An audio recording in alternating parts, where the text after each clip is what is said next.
Our third and final 5-minute speed talk is from Alana Den Breeÿen, and it will be about augmentative releases of the Pompom wind rust fungus, a biological control agent of Puccinia macrocephalum in South Africa. Ladies and gentlemen, I hope you're noting down your questions, because we'll be taking questions after this talk.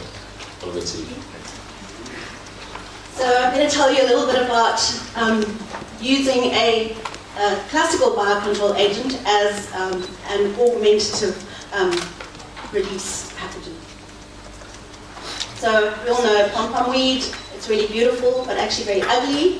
Introduced into South Africa in the 1960s. I'm kind of standing on tiptoes. 1960s, and has subsequently spread throughout its range and invades grasslands and savannas and is highly damaging.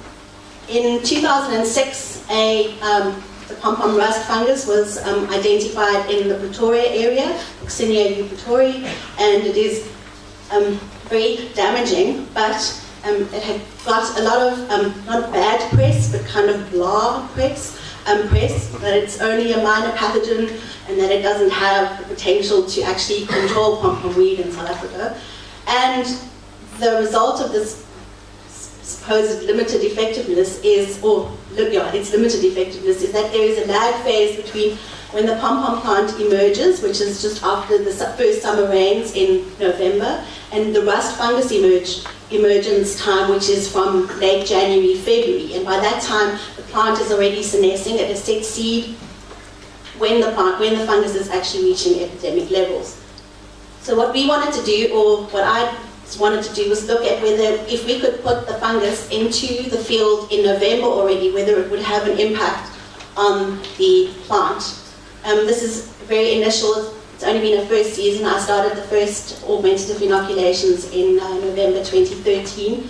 I had 2 sites, one in Mpumalanga and one in Gauteng, and you can see the outlay. I brew my own little cocaine in the packages. It's a 1 to 200 spores to talc mixed, and that you just spread onto the little plot and water it. And you can see just sieve it on. It's very, very simple. And basically, each plot was inoculated once during the season. There was an all plot which is inoculated 3 or 4 times. And then, because you cannot exclude the fungus, I tried really hard to exclude the fungus from the plants because it is ubiquitous and everywhere. We then used natural infection as a control.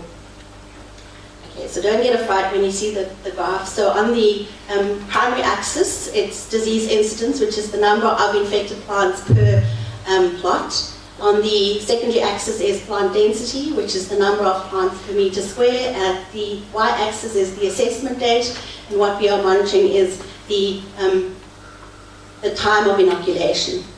And what you can see, and this is the Barberton site, and of course, as with all research and biocontrol, the data for Barberton is different for Gauteng.